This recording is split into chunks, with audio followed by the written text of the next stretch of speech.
Good afternoon and welcome to the 5th Annual Radio TV Film Pro Perspectives panel at UW Oshkosh. I'm your host, Brandon Kinnard. Thank you for joining us live on 90.3 WRST FM Oshkosh and Titan TV Channel 57. During today's program, we'll be joined by 3 successful radio TV film alumni to discuss a variety of topics ranging from their time at UW Oshkosh to their success in finding a job in the media industry. For those of you listening or watching at home, please feel free to join in on the conversation via Twitter and send us your questions using the hashtag RTFPro. Now, without further ado, let's get started by introducing our panel. Our first panelist is a 1998 graduate of the RTF program and works as a video game developer for Neversoft, specializing in motion capture. His latest work has been on the highly anticipated Call of Duty Ghosts. Please welcome me in joining Jeff Swenty. Hello, everybody.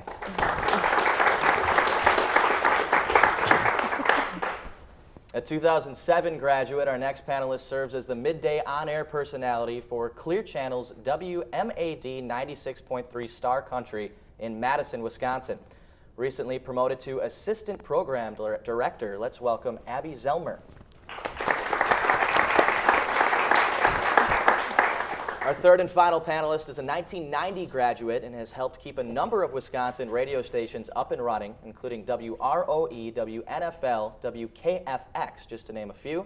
Currently the chief engineer for Merlin Media's Chicago area radio stations WKQX, WLUP, and WIQI. Please welcome Patrick Berger.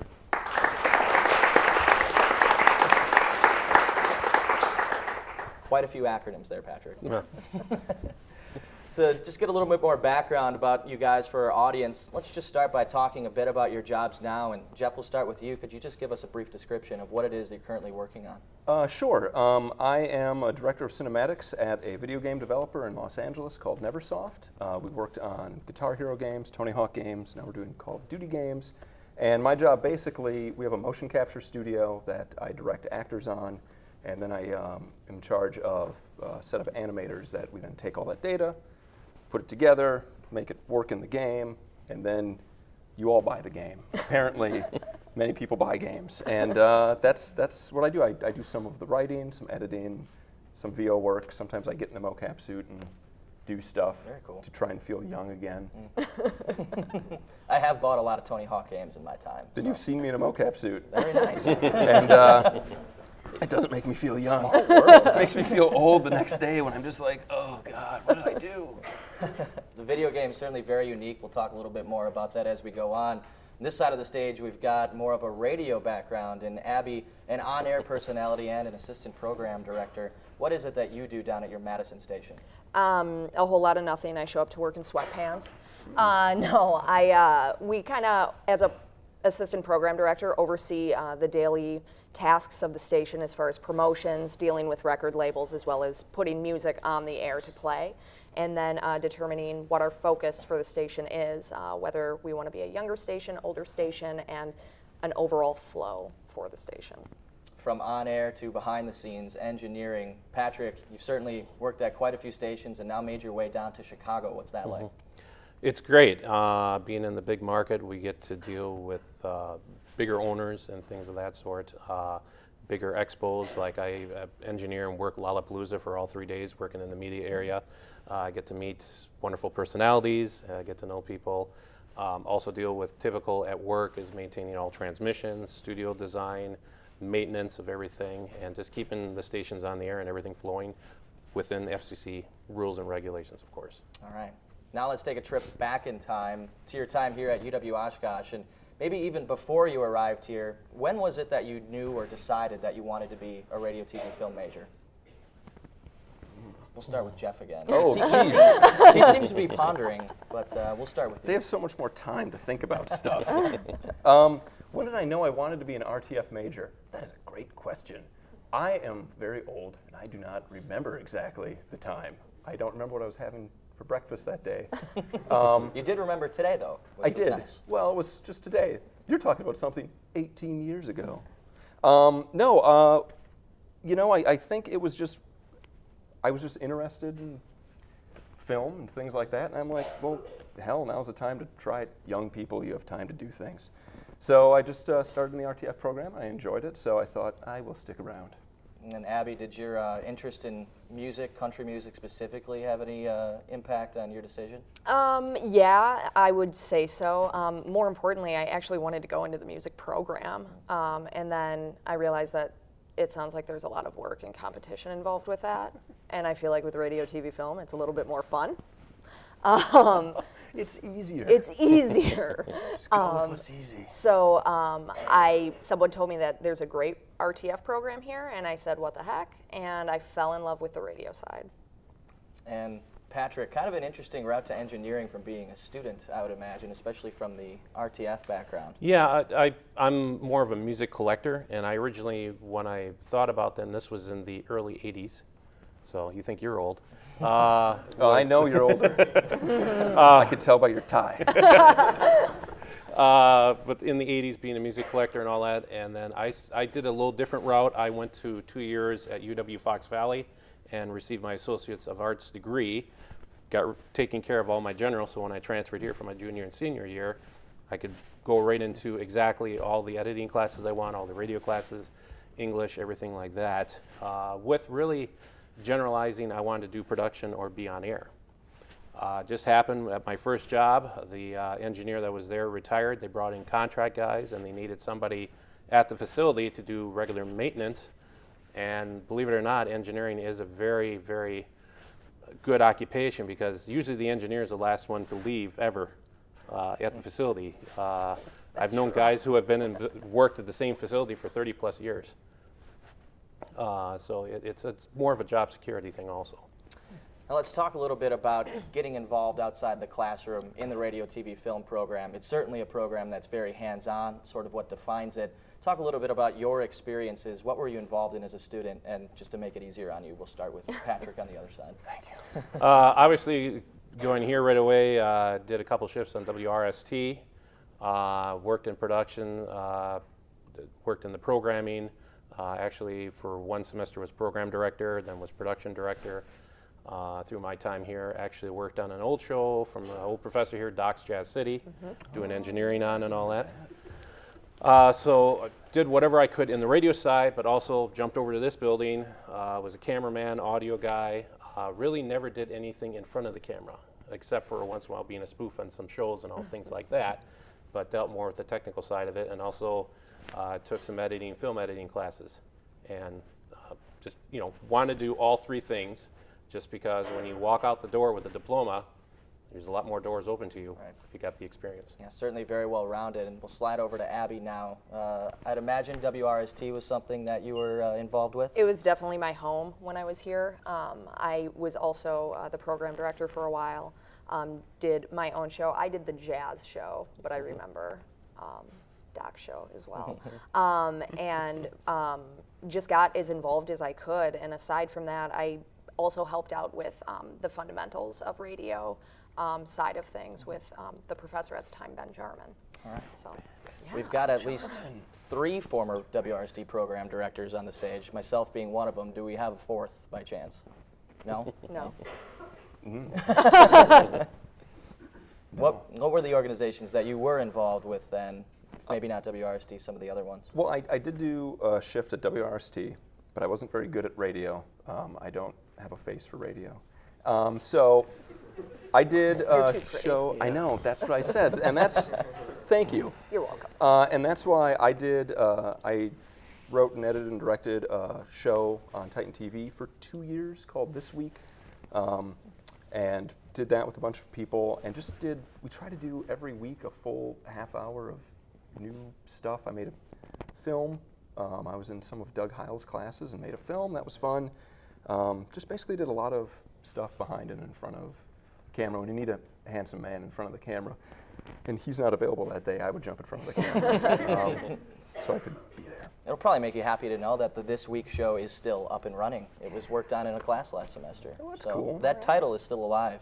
The title lives. Now, as far as the skills that you acquired from those programs that you were involved in here as a student, how do you feel like they have benefited you into your time as a media professional? And we'll start on that end with Patrick again. Experience. It's the biggest thing. Get your hands dirty. Get involved with it because this is what you do when you leave this building. Technology will be different. You work with the same fundamentals here, but each ownership, each thing has different forms of the equipment that you will be dealing with, whether you're in TV or in radio or any kind of editing system, other things like that. Experience is what you need. And we'll probably be talking about it later, but internships is really big.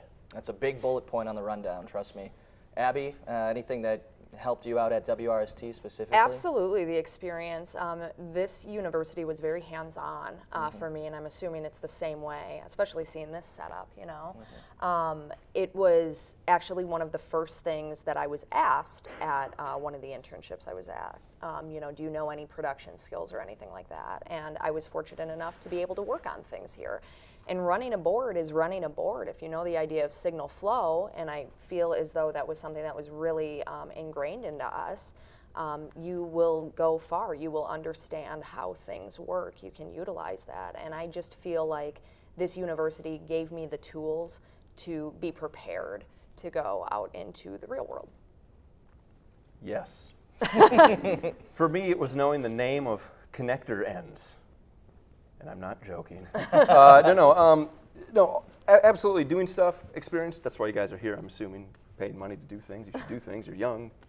Now that we're old, we can't do things anymore, so you need to do as much as you can. But honestly, I got an internship in LA at one point because they took me into the master control area and they had a box of connectors, and this guy, this weird little bearded man named Paul, he was like, can you name these connectors? And there are 10 connectors. I'm like, well, that's an RCA barrel plug, that's a BNC male cable, that's a BNC T plug. And he goes, all right, stop being a smart ass. Because other people couldn't even name them. Because other people that were trying to get the internships they didn't ever see that stuff. So being exposed to real world stuff here at the university, super important. Taking a look outside the RTF program now, when you were here in school, a minor's required now. I believe it was back when all of you were here as well. What was your minor? How do you feel that it helped you? My minor, I can't remember what my minor was. It was so minor, I don't remember my minor. Yeah. Thank you. Mine was journalism. I can't write a sentence to save my life. But I mean, it definitely looked good on paper, but I haven't really utilized the news side of it anyway, so. Okay. I think I did a science minor because I was interested in it, and that's really important. I mean, if you're going to minor in something that you want to learn about. Again, we're old. We can't just go to a university and get a university education and stuff we're interested in. You guys can. I don't recall at my time if they pushed us hard for the minor. I know if you were pressing for a TV, a minor would be good, whether it could be politics, health, things like that, because they're always looking for announcers who have that as a sidetrack. Because guess what? You'll get all the medical reports. You'll get all of the political reports. Even if you know a foreign language or foreign affairs, I mean, that opens the gate up big time for something like that, and that'd be the smart thing for a minor. Have any of you continued a formal education along your career path, maybe taking some extra classes just to, get your hands on something else, learn a little bit about something else? Engineering clinics, I was just at one this week in Madison, Wisconsin. I always go to that every year, besides going out to the NEB every once in a while, taking a class out there. That and with my business, there's a lot of opportunity for companies to come to our facility for the day or for the week and bring the round truck in, and you just sit in the truck and you learn all day, and they just update class on the software and the operating systems. Nothing class-wise, but I have gone to country radio seminar the past 2 years in Nashville. When I was working as a morning show producer, I went to morning show boot camp. And a lot of those opportunities really are mostly for just learning new ideas and also networking. School of Hard Knocks. No, in video games, technology is changing a lot, so you always have to learn new things. It's kind of required. If you don't, you probably won't be working there. Right. PS4, any news on that for us? It exists. All right. You will all buy one. We'll certainly get into questions about that when we take audience questions in a little bit. I'm sure there are many college students interested in the world of video games, so probably get on that a little bit later. And here's something else that you mentioned too. We'll dive into the world of internships now. Did you have an internship? And if so, what was it? when you were here in school? We'll start with Jeff because he already described the in cable scenario. I did not have an internship while in school. I went to LA and had, in LA, there's a lot of internships, which is free labor. I started an internship, worked at it for 6 months for free at a post house. The last day of the internship was the shady little bearded man named Paul informing the rest of us interns, we need to get all this equipment on a truck right away before they show up. So valuable learning experience. I think it's a little different in LA. I hope the tiny little bearded man named Paul makes another appearance in one of your stories, because I will try and work him in. Might be one of my favorite. Oh, no, you don't want me to work him. No, I remember what he did after that. Well, that's another difference in LA. The man-made pornography. So. Okay, on that note, we'll slide over to Abby. I don't know how I can beat that. I did a radio I did a radio internship for a hip hop station because I'm down, and that was actually very interesting and very. It was just nice to be in a different kind of format that I wasn't necessarily accustomed to. And then the second internship I did was for a top 40 station, which is in the cluster that I currently work at. That's what got me into my job now in not so many ways. So just kind of sifted through there like a snake. Exciting. While I was a student here, I already was employed by WNEM and US 96 as a part-timer, which then when the internship time came up, I was able to apply for it, get the internship there. And at the time they were, well, they probably still are very cheap. So when someone was sick, you got their job for the day. So it was either doing morning drive, doing news, doing traffic, and I mean traffic is scheduling things, not there's nothing to do traffic about here, but did everything but sales. And for the internship, and I mean it was great and all that stuff. They got cheaper labor for it like normal, but I learned everything so that when I graduated that Monday I had a full-time job there. Very nice. Any particular challenges that any of you faced? I'd imagine maybe having to step up on short notice and fill in on a shift or something like that, somewhat challenging. How did that maybe benefit you down the line?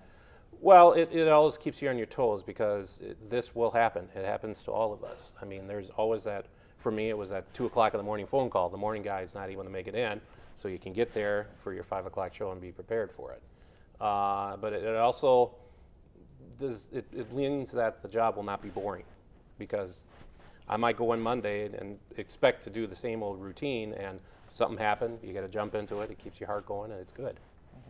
And Abby, you mentioned having to work in a different format than you were familiar with. Yeah, that was definitely interesting, but it was super fun too. I would say the hardest part about dealing with an internship is the lack of money. You know, you're working for free, and really taking it as a job experience. I think that's what a lot of interns lack these days, where they come in and they kind of are like, well, I'm not getting paid, so I'm just kind of here. Where it's to the employer, it's like, well, step up your game, pretend this is your job, and this could turn into a job for you.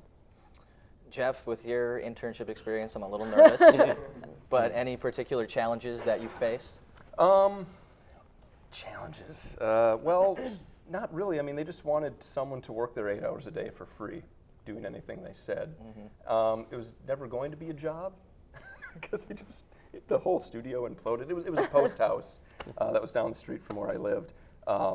So it was neat to be, I worked like the front desk stuff, taking calls, and working the edit bay doing stuff, and working the controls doing stuff when they would come in.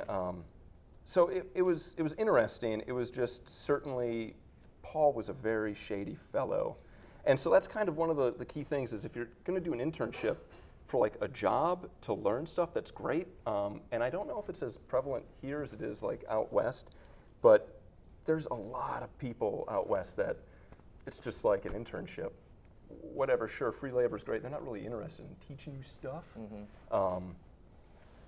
But that's out there. It's crazy. All right. On that note, we're going to kick it over to the, actually not yet, pardon me. I'd like to remind you that we have Twitter questions possibly coming in from the audience. You can use the hashtag RTFPro. You guys are familiar with hashtags, I'm sure. RTFPro on Twitter. We'll search it, we'll find your questions, and later our lovely correspondent, Michaela Higgins, we'll ask those questions to you guys. So just to get a little bit of a different spice up in here, remember Twitter questions, send them in.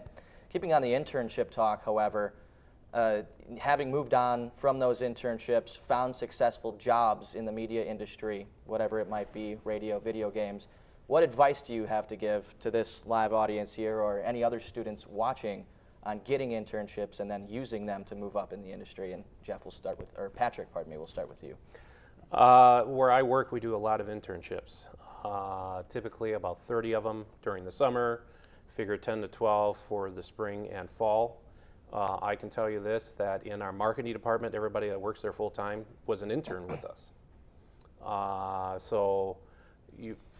Just to quickly describe what you do as an intern there, they will hire you, you will have a fixed day that you're in, say 8 hours, so that the rest of those other days you can have a part-time job, put food on your table, which is always a good thing. And then also you will do 1 or 2 events a weekend. Events could be Lollapalooza, could be another concert, could be just a social media get-together, and we evaluate you.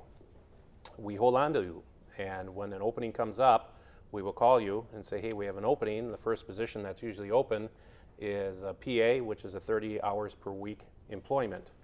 And you do that, usually people lend about 2-3 years on that, and that can move into a regular full-time job within our company in whatever position you're interested in. So interns in our market, and this happens at pretty much all the facilities down there, do evolve into full-time jobs. And Abby, we work it the same way. I mean, it's very similar to that. At a radio station, you always need interns to be out on the street for you.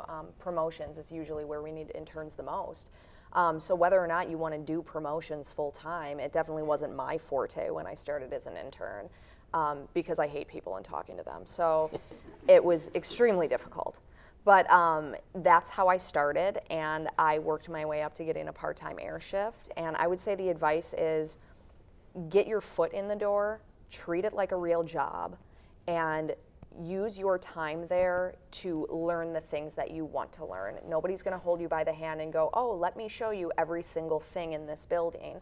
If you want to learn it, you have to go to those people and say, this is what I would like to learn about. Can you teach me? And I'm more than happy to teach anyone who would like to learn because I came from that background. Mm-hmm. And Jeff? Where I work now in the video game industry, we have a lot of interns as well because video game stuff gets very busy in very small bursts. And I know in my mocap department we've had, I want to say like maybe 6 interns through, and at least half of them are currently working in the motion capture field at other places. And Abby's 100% right. When we would have interns come in, those who slack off are very quickly left alone and left to wither and die out in the cold. So you do have to treat it like a real job. Yeah. And in the video game industry, because it's very weird to get into, it really isn't a very set hierarchy of how you do it. If you can get your foot in the door as an intern and be really proactive, that helps hugely. Specifically with where you work, what kinds of responsibilities do the interns have? It can be all sorts of things. Like for instance, in the animation department, just this last few months we had some interns in, and our animation director had them basically going through hundreds of animations, checking for certain technical things that needed to be done to them that were obviously easy to do. It was very repetitive, which is great for interns. But the kid who did that, he was a real go-getter, and he was programming stuff in Python and talking with our animation lead about stuff, and that was great. And then in the mocap department, they clean up mocap data. And if they liked that, which is a very repetitive, horrible job, if they like that, it's like, well, if you like that, stick around. We can give you some better stuff to do. So basically do the dirty work right away. Oh, yeah. Oh, if you're not willing to do dirty work, no, you just go home. Seriously. Don't show up. Seriously. Learn it now, folks. Love the dirty work. Let's move on a little bit. You know, once students find that first internship, second internship, maybe 3 of them even in college, one big concern that a lot of them have, especially myself, I graduate soon, is finding that first job. Did you have a job lined up when you graduated college? Patrick, you mentioned that a little bit. And what was that like? How did you come about lining that up before graduation? Well, because I was a part-timer there for a couple years, getting my feet wet, getting dirty.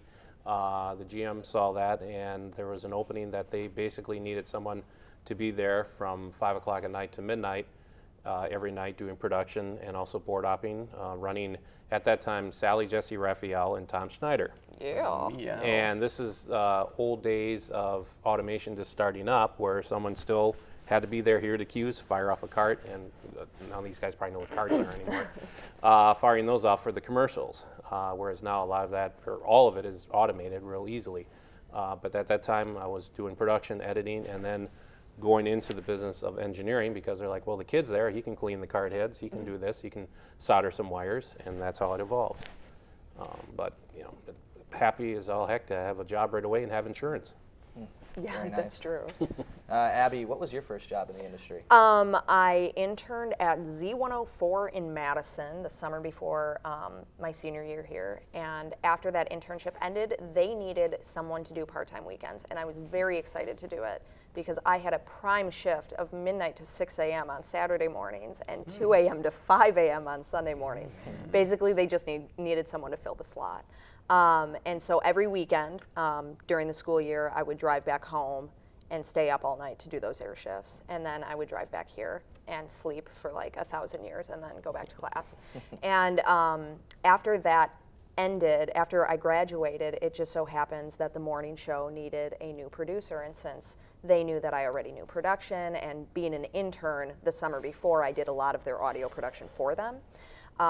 They decided to ask me if I would like to be the morning show producer, and I said yes. Very nice. So far, you two finding jobs kind of within the companies that you interned at. Jeff, was your route a little bit different? When I how many people here are going to be graduating soon?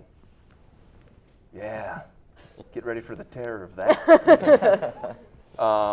Yeah, so like the last year of going to school here, I'm like, oh my God, I'm going to have to leave and actually afford to eat. So I did actually get a job offer before graduating from the EAA to do film editing for an amount of money, however, that I did want to eat, so I didn't do that because it was a minuscule amount of money. So I said, I'm young. If I'm ever going to go to LA, I'll just go to LA. I didn't know anyone. Me and a friend packed up a car. We just drove out to LA. I knew one person. So my first job was, what was it? I worked at a hotel. Yeah, I worked at a hotel, setting up TVs in rooms. Man, the good old days. And then I left to do an internship at a post company that imploded. Then I worked with another former graduate, Kevin Wehrenberg, on a show he used to do called It's a Miracle. And I worked as being a PA runner for that for a few months. It's been a long time. And then I finally started working at an animation company where I started learning motion capture. You bring up finding money to eat. I'd be more It's concerned very about important. finding a place to live. Where did you first live when you moved out to LA? I lived on the living room floor of the one person I knew in LA in this really beautiful, horrible apartment in Van Nuys. The first day we drove up and arrived in Van Nuys, I'd never seen that much traffic in my life. It's insane. And we pull up in front of the apartment and we get a spot in the front of it, and a car promptly stops and informs us that we're in his spot. He's going to go around the block, get his gun, and kill us.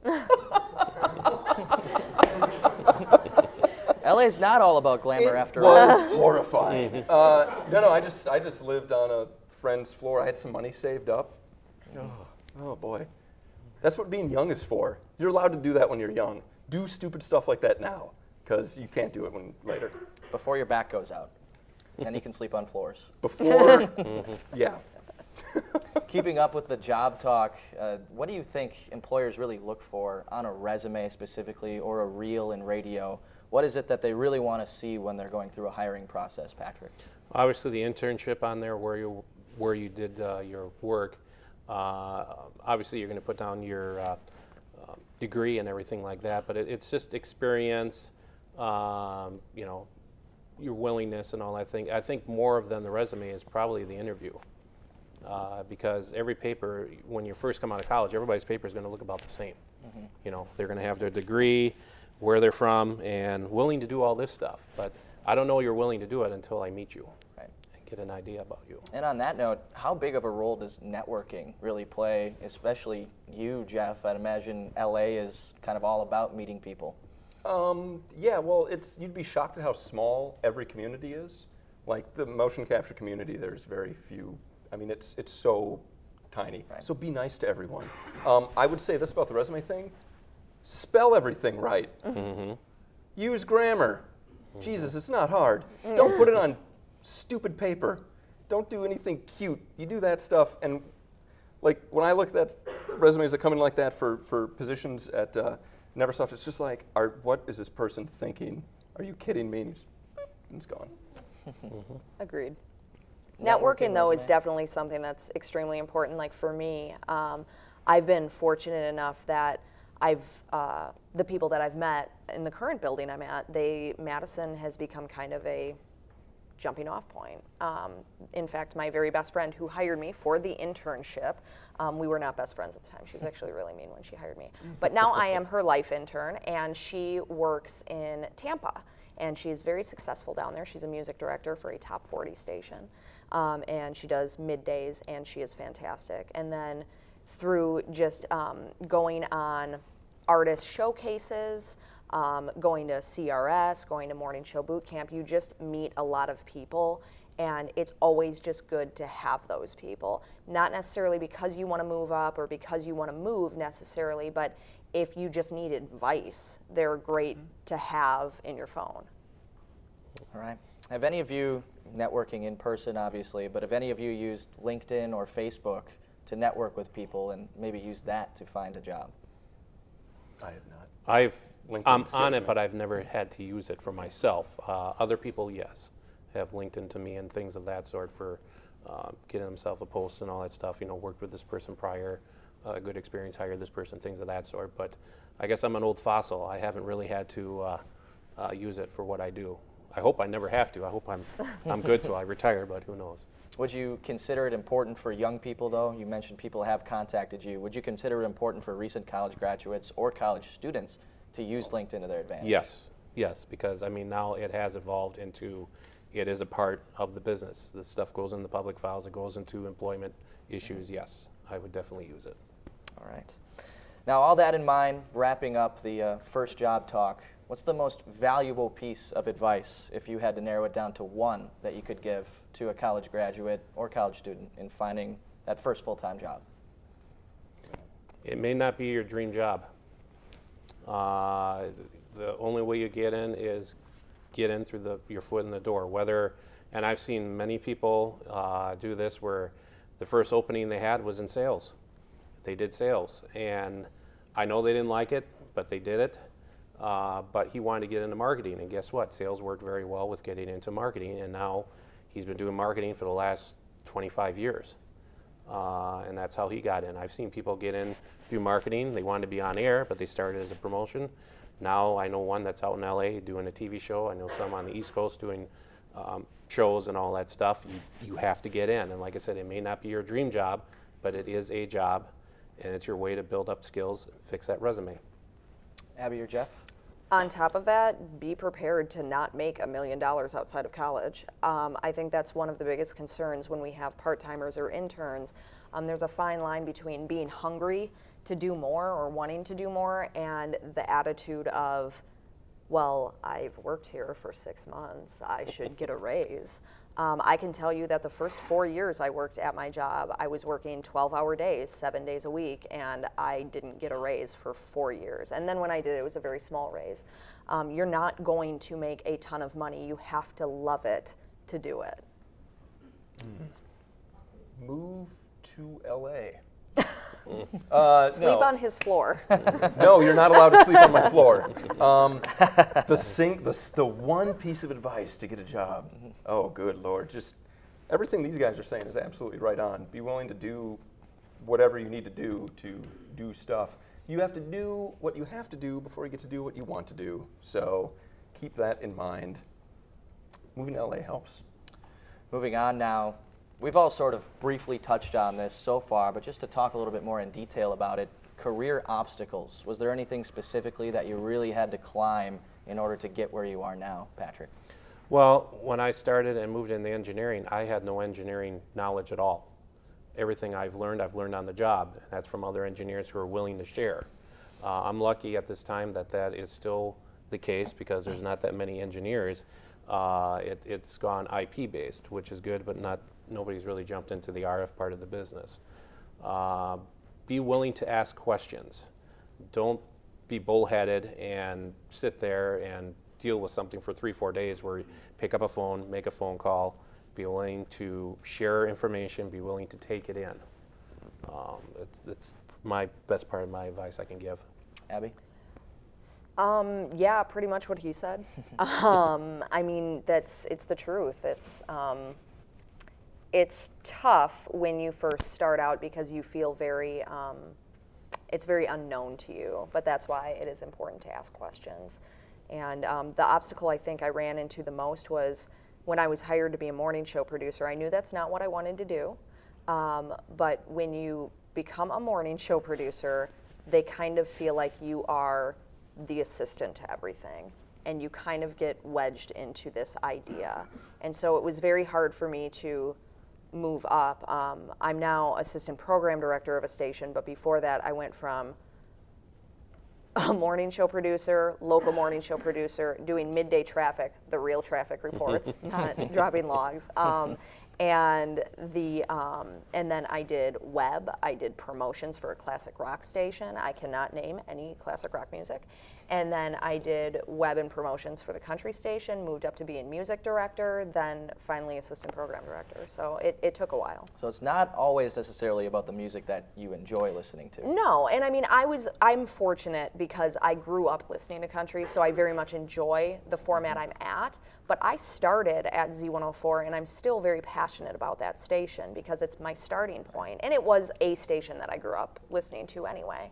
But I mean, it's very important that if you want to work in radio, there's a lot of different formats out there, and that's great on one hand because you can find a fit somewhere, but it can be unfortunate in the other hand because if you don't have the knowledge or the background of a certain format, it may hold you back a little bit. Jeff, any obstacles that you think are important to share? Well, my perspective, moving out west is when I was working on as a runner as a TV show and stuff like that, you will be blown away at how many people think it's okay to be 5 minutes late to something. Never be late to anything.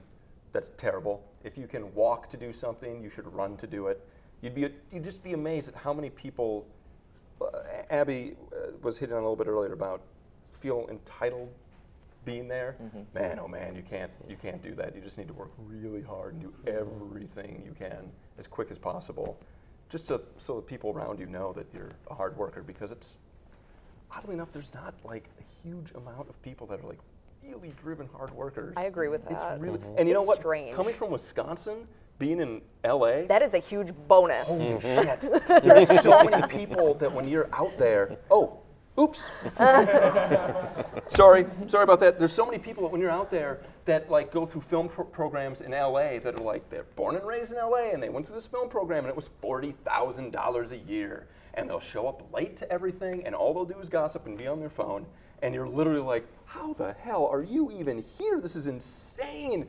The work ethic of everyone I know from LA from Wisconsin in LA is directly attributable to them having a job because there's a lot of graduates from this program in LA doing very well. And a big part of it is people in LA, aside from my wife, I love you, sweetie. She was born and raised in LA. Man, oh man, it's just working really hard can make you stand out in a place like that. I've heard that a lot in the places that I've gone to and the people that I've networked with, that they say that it is a huge bonus point on your resume to say you're from the Midwest because the Midwest work ethic is like the work ethic. It's true. This time we'd like to remind the audience, if you have a question for our three panelists, you can make your way into this back corner here in an orderly fashion behind the cameras so that you don't sneak on the air unless you want to. Either way, don't do that. But if you are interested, make your way around the back up into the corner. We have a correspondent, Michaela Higgins, over here who will help you out. Also, for those of you listening or watching 90.3 WRSD FM Oshkosh and Titan TV Channel 57, a reminder that you can tweet us questions for our three panelists at the hashtag RTFPro, and we'll get to those questions in just a few minutes. But first, to continue talking about your careers, we've talked about the obstacles, some of the hard times. Let's be positive a little bit. what do you think is the most rewarding part of your job currently? We'll start with Patrick again. Meeting lots of people, anywhere from little kids to superstars. I've been blessed with meeting some of the biggest celebrities out there, like all of U2, Roger Daltrey, Sylvester Stallone, even Mr. T. I know, boy, maybe that's dating a few, but you know what I mean. Oh, Mr. T. Mr. T. But then it's also, there's so many people you get to meet, and when you also get to work together, and it's all for one goal.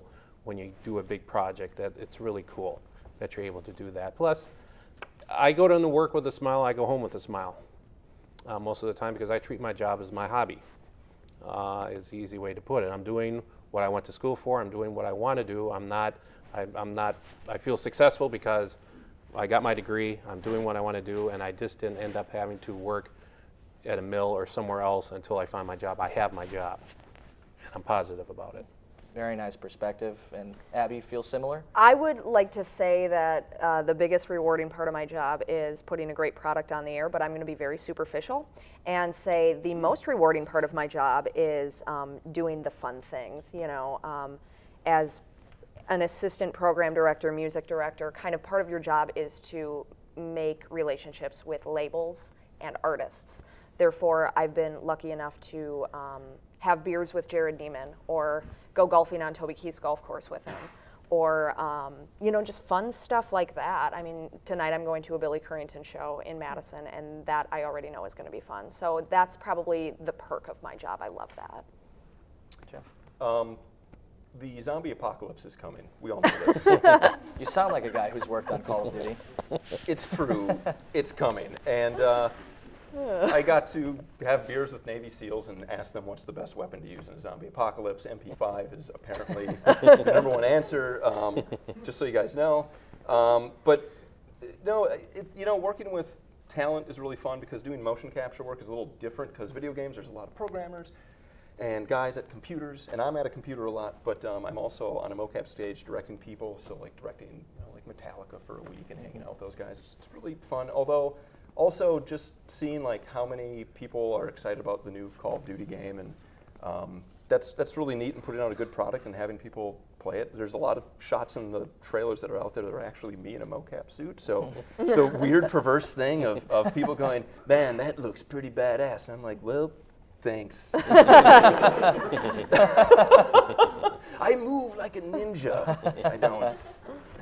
All right, at this time, we'll head over for some Twitter questions. I notice none of the audience is up there yet. You guys have to have questions. This guy designs video games. She's golfed on Toby Keith's golf course. He's eaten dinner with Mr. T before. There have to be some questions. We'll kick it over to Twitter, though, and our lovely correspondent, Michaela Higgins, in the back corner, has a couple of questions. Take it away. I do. Thank you, Brandon. You obviously all touched base on a lot of questions, but we do have some questions from Twitter. The first one's for Jeff.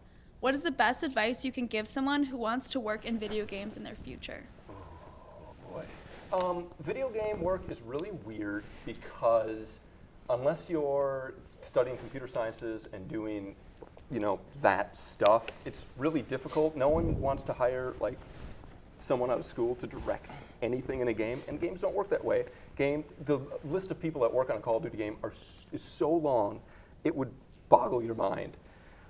So one of the things that you can do if you really want to get involved in video games is you can make video games yourself. There's software called Unity that's out there that's free, and if anyone goes on Steam or Xbox Live Marketplace, there are games that people like you, young people, have made that are now available to purchase. And a great example, has anyone here ever played Portal? Everyone's played Portal. It's a fantastic game. The people who made that game were college students. They made a game called Narbacular Drop when they were in college, just like goofing around. Valve saw it and went, wow, that's really something. Hired all of them, and then they made the game Portal out of it. So if you want to get involved in games, oh, the other thing is to be a tester. Man, oh man, that's a nightmare. But it's a great way you can get your foot in the door. Testing video games is terrible. It's horrible. I don't recommend it to anyone unless you want to work at a video game studio and kind of see how it works. Then it's awesome. Just be prepared for some of the most mind-numbing work you've ever done in your entire life. But you might like it. Maybe.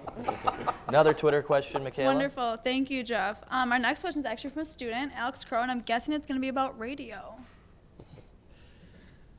Hi, like you said, my name is Alex Crow. I am in radio, and I have a question for Patrick and Abby, since both of you worked at WRST here in Oshkosh.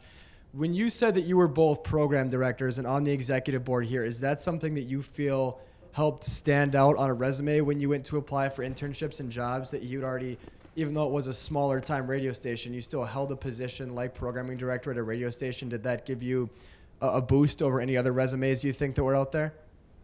I would think so, because with that position, you have to work with people. You have to manage people.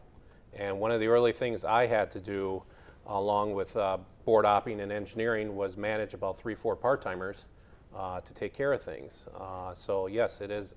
I would agree that it is a good thing to have, even being a production director, because you're also managing people. That shows that you're able to work with people and able to assemble and do things. For me, yeah, I think it probably gave me an edge, but I think more so the edge came from already knowing how editing audio works and running a board works. I think the experience of actually doing those tasks probably helped me a little bit more than just having program director. Before we send it back over to Alex, is being modest. He's the WRST station manager right now. Well, so, damn. Michaela? Our next question is from Amanda. You can come up here. This question is for Jeff. As me being someone who is previously coming from a game design major, how exactly did you get into mocap with an RTF degree? Happenstance and luck. So I went to LA, I lived on a floor, I worked in a hotel, I interned, I then worked on a TV show as a runner, and the whole time I was working on a TV show as a runner, there was this animation studio down the street, and I kept sending them and calling their HR person because I wanted to work there because they made Babylon 5, and I loved Babylon 5. So I'm like, that sounds cool. What else am I gonna do? So I bugged them all the time. They finally hired me as a PA runner. And their MO there was they'd hire every single position as a runner and then tell them to do something else, but then pay them as a runner.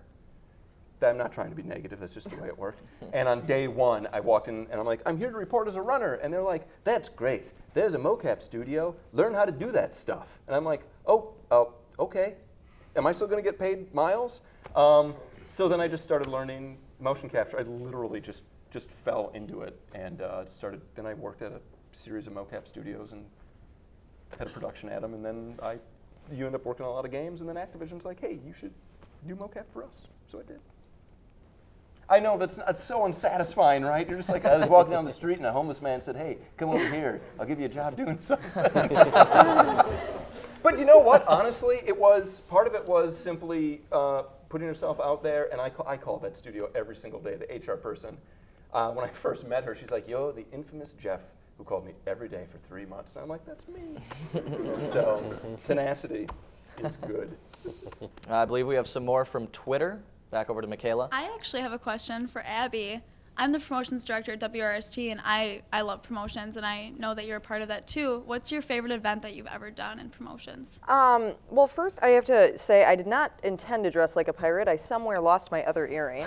So I'm going to take this one out. So anyway, as far as events, I think the funnest event we ever did,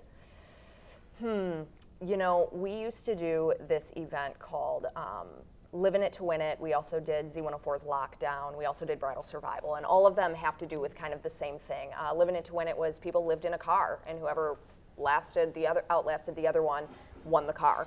I know, it was like, wow. For the first couple Why days. does the rest of the world hate us so much? The first couple days it was awesome, and then these people realized that they don't have access to a shower, and all they Did they get think to there was eat. one in the car? Yeah, I know, right? All they get to eat is whatever's brought in by the station, which is Pizza Hut and stuff. So your stomach kind of is not accustomed to eating like that all the time. So the car did not smell delicious when we were done with it, but it lasted for like over a month between these two people. What kind of car was it? It was, I don't even remember what car it was, but it was memorable. like, I know. That good of a car. But I know. What a prize. But they did detail the car and everything before we handed it off to Can't the get that winner. out.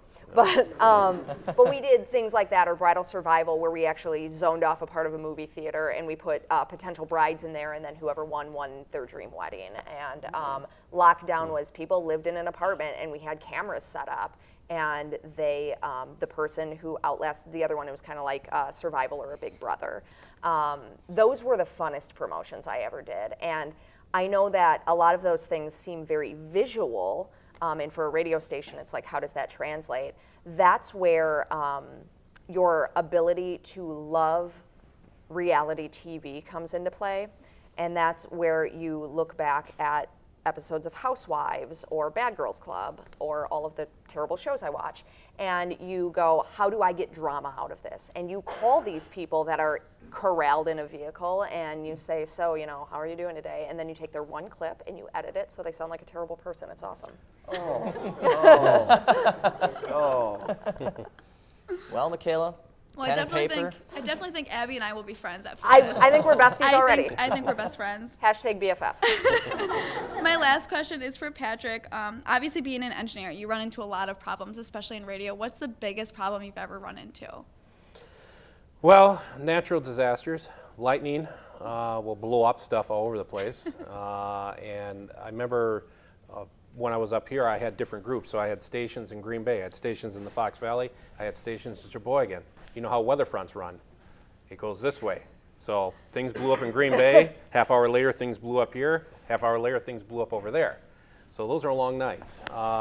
But it's repairable, it's part of life. I've been through floods where there's been water and transmitters are underwater, which is dangerous. Make sure they're dry, because I remember insurance companies coming in and they go, nothing looks bad, and I turn it on and just watch it arc and jump around and scare them, which is fun too. Get your point across. But if you're prepared for disasters, you're in better shape.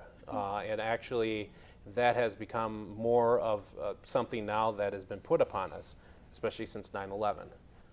Be prepared for a disaster. And being prepared for disaster is more than just transmitting. It's what do you do for life safety for all of your employees? How do you have all of your data, music, commercials, all of the business files that are all required? What do you do?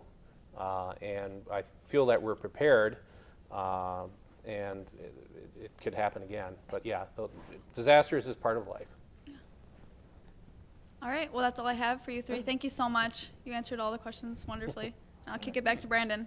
Thank you to our question askers, and also for those of you who submitted questions via Twitter. And segueing with that Twitter, the industry is constantly changing. We've mentioned it a little bit already. Patrick, you've brought it up, but for Abby, especially with promotions, social media has been a big topic, even just here in this panel today. How has that changed your job? What sorts of things do you have to do with Facebook, Twitter, etc.? We kind of view Facebook, Twitter, Instagram, YouTube for a while is what we use for posting videos. Basically anything that is social media related.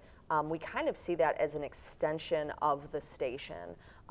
It's building our brand as a station. While my Facebook page is technically my own Facebook page, I kind of make it open to, I'm friends with everyone, whoever wants. I have 0 friends in real life, so when someone wants to be my friend on Facebook, I will accept them no matter who they are. But so as a result, it's like I've used my Facebook page to kind of promote our brand.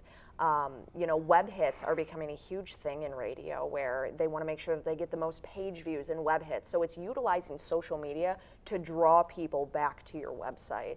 And it is a huge, massive tool, and it's great to get information out there when people aren't constantly listening to the radio anymore.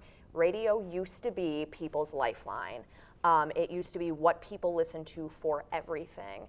I think we all can agree that driving in the car for 20 minutes while you're on your way to work is not the same thing as huddling around your radio when you get home, which is what people used to do in the 50s and stuff. I know, because I'm a time traveler. So that being said, Facebook, Twitter, those are great ways to not only interact with your fans, but also interact with artists and also get information out there and draw people in. It makes you look really cool when you like know things too. So You mentioned YouTube for videos. You know, in the last year or so, Vine has sort of absolutely. appeared. What Vine types is of a things huge do you one. use that for? Vine is really fun for instance, my coworker, Mike Conway, went out to the iHeartRadio Music Festival in Vegas not too long ago. And for him, it was great because he used Vine and then posted the links on our Facebook and our Twitter and obviously our Vine account to just let our listeners know, you know, what's going on behind the scenes, what's he doing out there. So we'll do just fun Vine videos like that, basically any way to keep people engaged, especially because we are now getting, you know, newsletters from corporate and things like that saying Facebook is still very important, but people are falling away from Facebook and going more towards Twitter, and beyond that, they're going more towards Vine and Instagram. So you really have to like keep up with everything. It's a shame that I feel like I should be younger than I am, and it makes me feel so old because it's like I don't know what's coming next. Vine or Instagram's video, which do you prefer? I prefer Instagram because I can put more on it, obviously, but I really like Vine because of the editing is really fun to get a short message out there. That's the thing is, it used to be that you put out a 3-minute video and people will sit down and watch it, and then it was make sure your videos are a minute long, and then it was make sure your videos are no longer than 30 seconds, and now it's like shut your mouth, say your message, and that's all we need. People have short attention spans. Everyone has ADD. I am one of them, and that's how the industry is. I blame the 140 characters on Twitter for shortening everyone's Absolutely. attention span. They ruined my life. Sliding over, Patrick, you might see the changes from a different perspective. How has the role of an engineer changed over the last 10, 15 years with obviously the increase of the internet and things like that going forward? When I started, there was nothing called social media. Everything was still done the old-fashioned way, put it in a newspaper, put it on a billboard, things of that sort. All of a sudden, an internet pipeline came into our building, and now everything is obviously through the internet. Also with radio was interesting. Radio was, at the beginning, was not a visual stimuli. Now I have video editors, we have webmasters, we have a graphic artist in our facility for the radio station. So, I mean, it's also now evolved into knowing Apple, knowing besides PC. It's knowing that, you know, we have to get fiber in here because we can't live on a T1 or anything. We have to have 100 meg of bandwidth to make this work. So all of a sudden the computer skills and networking skills, we've got to learn them. I have a full-time IT guy, and the two of us go like this half the time and get it going. And that's the way it is, and educating people. But it has evolved, and now Wi-Fi is really evolving big time. Clearly, yeah, it's becoming more internet-based, and you know, with things like tune-in radio, all of that. Where do you see that evolving to in the future? It's needed. Radio has had competition constantly. I mean, first in the cars were 8-tracks, cassettes, CDs, oh goodness, and now satellite radio. Oh no, we're going to go out of business because of satellite radio. Well, guess what? Satellite radio is going like this. And then it was HD for about 5 seconds. Yes, and radio has not done very well with HD like it should have. It's still going to hang around. There might be a chance, but Pandora, Spotify is now, I think, our new lethal enemy that has come out. But you got to remember, it's the same thing has happened with TV. TV had that where it was just TV, then cable, then dish. They're still surviving. I mean, you have to learn that you no longer own 100% of the pie. You have to share the pie. But you still have to be very good at what you do. You have to be personable at what we do. That's our advantage. Now, unfortunately, we're out of time now, but I'd like to thank the talented members of our panel today, Jeff, Abby, Patrick, for joining us, sharing your knowledge and insights. It was great to have you, and you've certainly provided a lot of insight and knowledge to our audience, both here and listening on WRST and Titan TV, so thank you very much. I'd also like to thank all the RTF professors and students who contributed to this year's production of the Pro Perspectives panel. And finally, thank you for joining us live on 90.3 WRST FM Oshkosh and Titan TV Channel 57. I'm Brandon Kinnard. This has been the 5th annual Radio TV Film Pro Perspectives panel. We'll see you next year.